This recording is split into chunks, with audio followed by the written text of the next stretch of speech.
Hello and happy belated Halloween to everyone. We hope everyone was safe during their Halloween adventures. On this edition of The Edge, we update you about the upcoming FFA and BPA conferences. October was College Admission Month. No worries if you haven't applied yet. We have tips for you. In episode 2, we met some of the preschoolers here at Ed-Tech. And now we introduce some preschool alumni. And reveal all of the Halloween happenings here at Ed-Tech. FFA officers head to Indianapolis to be recognized by the national organization. The Edge's Kyle Swartz has the story.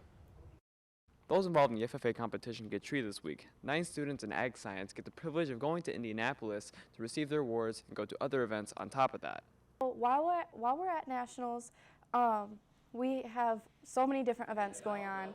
There's a lot of contests from all the different FFA chapters who have first place teams in their state. And then we have a bunch of award ceremonies. From October 26th to October 29th, the class will be doing various activities. It is just an award that you get once you compete at a state event. The first place teams, they usually do a competition at nationals and then they get their awards as well. The students aren't the only people excited about going. Mrs. Hyatt and Mrs. Holbrook will also be attending the event where their group will be receiving an award. Well, our group is specifically receiving the National FFA Chapter Award as Star 3, which is the highest award level that you can get in the nation. Showing the community service, the career development, and the leadership success of the group, as well as strengthening agricultural activities at the county and state levels. So in addition to all of the stuff that happens during convention, there is entertainment specific to the FFA National Convention, including a concert, which we are attending. So we are attending the Russell Dickerson concert. They also have like an FFA rodeo, and there's a hypnotist show. Congratulations to all FFA participants involved. Reporting for The Edge, I'm Kyle Swartz. Congratulations to all of the students that received awards. Everyone is proud of students that made it this far. Leaders in the business professionals of America headed to the Fall Leadership Conference at Michigan State University. The conference was held on the 26th of October. Students from all over Michigan gathered together to learn business skills and bond with BPA chapters. The state officers set up various team competitions that chapter officers had to group up to complete. October 26th, the Digital Media Arts class went to the MIPA Journalism Day in downtown Lansing. It's put on by the Michigan State University of Journalism. This is the first Journalism Day in 2 years after being postponed due to the pandemic. There were top journalism educators, journalists, and media professionals from around the state of Michigan speaking in 45-minute sessions. Students improved their skills in writing, editing, photography, broadcast, film, social media, and even more. Each person had the opportunity to choose topics that they were interested in and ask questions to learn more. You can learn a lot depending on which session you go to, and you get to choose which session you want to go to. So what you want to learn about is completely based on what you want to learn about. This was a great experience for students, and we highly recommend the future DMA classes to attend and learn new things, plus getting new opportunities for your future. What a fun experience and trip for the DMA class. Now is the time when many seniors are thinking about the next step. October was College Admission Month. The Edge's Colin Jones has the story. Thanks, Daniel. October was College Application Month, where high school seniors were encouraged to apply to colleges or trade schools they are interested in. Say biggest thing is research, right? Visit. I would highly recommend that students visit the college that they're planning on attending, asking lots of questions. I encourage students to prepare a list of questions prior to visiting, because sometimes when we visit, we get caught up in the presentation and in the spiel, and sometimes we forget some of those important questions that we want to know the answer to. Students plan on attending schools for different jobs and careers. I'm thinking either Ferris State or maybe Grand Valley, but I don't know if I get in that one. But for sure Ferris State, and maybe some schools down in Florida, I don't know yet. So for students to be prepared to apply for college, I would recommend they do some research, right? Find out where they want to go before they apply, or if they want to try multiple schools. If students are still looking for colleges, they should seek out the counselor's help. Both Miss Weingarts and Miss Fun are available to help you throughout the process. Just make sure you stop by the counseling office and schedule a time.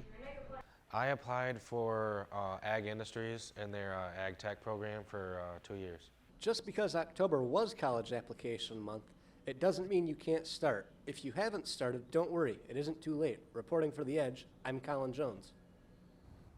Well, this gives me a lot to think about. Have you applied to any schools yet? Well, that answers that question. Good news, looks like you can schedule time with Mrs. Fawn. We are seniors and we are approaching the end of our education journey. But for some students, they are spending their last year where their education journey began, right here at Ed-Tech. The Edge's Rafe Buchanan takes us on a soldier trip with some of the alumni of the Teens and Tots Preschool. Thanks, Grace. Can you remember your preschool days? What about your teacher's name? Or your classmates? Maybe a little, but probably not a lot. But for a few students at Ed-Tech, myself included, just walking down these halls brings back preschool memories. The Teens and Tots Preschool has been open here at Ed-Tech since 1975. So I attended the preschool program during the years 2008 to 2009. The kids have learned many things since preschool. They've gone from shapes and colors to... Now I am in agri-science, studying vet science. I'm in the construction trades program. I currently attend the digital media arts class. Some of them even remember having favorite memories, which has stuck with them through the years. I remember being terrified on my first day. I hid like under a table and waited for my mom to come back. I remember like playing in here, and I also remember some of the crafts and stuff that we did, or when we celebrated like birthdays, you got a little crown and all that kind of stuff. I remember painting a hand turkey. That was fun. One thing for sure is we aren't the only students who went preschool and came back to Ed-Tech.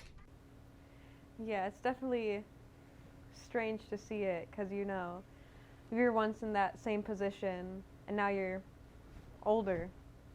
And they're going to be like that one day too. Being back here at Ed-Tech after attending here as a preschooler is weird, because then you see all these little kids walking around and you just look at them as like, whoa, I was that small once. Even though the kids are now older and more experienced, they are glad to be back where it all started. And me, I'm having the time of my life here. I have high hopes for the little kids and their future. Reporting for The Edge, I'm Rafe Buchanan. What great memories. I miss preschool. You would. What is that supposed to mean? Last week, Batman, Captain America, wall crawler skeletons, and princesses could be seen all over. And for Halloween, kids were dressed up in the hallways of Ed-Tech. The Teens and Tots Preschool had their annual Halloween party and paraded through Ed-Tech. They visited all the programs, trick-or-treating and showing off their cute costumes. Last year I had a pass-out candy, and this year I got to walk, and it was so fun going around all the classroom and seeing the high schoolers. So excited to see the littles. In DMA, the preschoolers not only got candy, but we also took a Halloween portrait for them. While the little ones are trick-or-treating through the halls, some seniors are getting their treats from culinary. Candy isn't the only thing Ed-Tech served during this spooky season. The students of the Culinary Arts program hosted a Halloween buffet on Wednesday, October 26th. The buffet is just one day, but the preparation for the festivities started well before. So right now I'm preparing like the front of the house stuff. So when you walk in, what you see is what I prepare. So right now we're like taking care of like all the seating arrangements. So far we're making something called ghost potatoes, and then we're going to be making a bacon wrapped meatloaf and 3 different types of salad, and then like pumpkin rolls, cookies, zucchini stuff, a bunch of different things like dessert wise.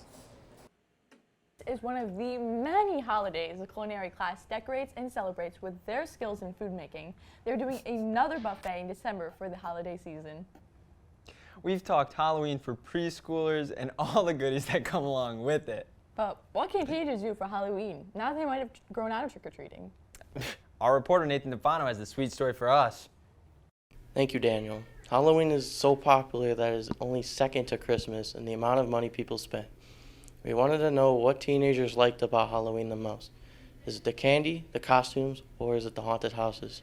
I like seeing all the costumes, how creative people can get. Just being with my siblings and seeing all the little kids happy and excited. Getting candy? Definitely the candy. One of the popular Halloween locations in our area is Tilson Street in Romeo. The entire street is decked out for the holiday. Yeah, I went on Tilson Street, when was it, Sunday? Did you enjoy it? Yeah, it was pretty fun. Yes, I love Tilson Street. Haunted houses are also popular during this time. Some people love them, and some people... I have, and I didn't like it. I don't like scares. Yeah, I went to a haunted house last year. It was pretty scary. Tripped a couple times. The pandemic slowed Halloween down the last couple of years, and now some people are excited to have a more normal experience. Well, the past few years I haven't done anything because of the pandemic, but when I used to go trick-or-treating, me and my sister would like go get our treats, and then we'd come home and split them, and you know, I'll give you my Butterfingers for your Laffy Taffy. I just eat candy and hang out with my family. For those who aren't as big on costumes or trick-or-treating, there are also those who go to scary movies.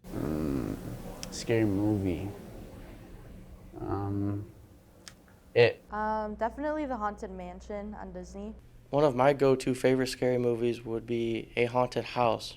Reporting from the Edge, I'm Nathan DeFano. What's your favorite scary movie? I'm not answering that. Why not? Everyone has a favorite scary movie. No, but I do like scary movies. Isn't that what I just said? Well, that's all for this edition of The Edge.